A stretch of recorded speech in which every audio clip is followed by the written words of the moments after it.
Praise the Lord.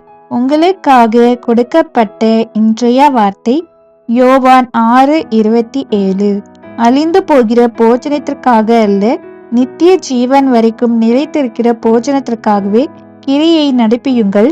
அதை மனுஷகுமாரன் உங்களுக்கு கொடுப்பார். அதை பிதாவாகிய தேவன் முத்திரித்திருக்கிறார் என்றார். கர்த்தருக்குள் பிரியமானவர்களே, தேவனுக்கேற்ற கிரியைகளை நடப்பிக்கும்படி நீங்கள் என்ன செய்ய வேண்டும் என்றால், பிதாவானவர் அனுப்பினவரை நீங்கள் விசுவாசிப்பதே தேவனுக்கேற்ற கிரியையாய் இருக்கிறது. அழிந்து போகிற போஜனத்திற்காக கிரியை நடப்பிக்கிறதல்ல, நித்திய ஜீவன் வரைக்கும் நிலைத்திருக்கிற போஜனத்திற்காகவே கிரியைகளை நடப்பிக்க வேண்டும். ஒரு நாள் இந்த உலகத்தின் போஜனங்கள் எல்லாம் அழிந்து போய்விடும்.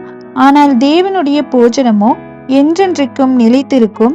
இந்த உலகத்தில் உள்ள ஜனங்கள் சாதாரண போஜனத்திற்காகவே தன் நேரத்தையும் பணத்தையும் செலவு செய்து கொண்டிருக்கிறார்கள்.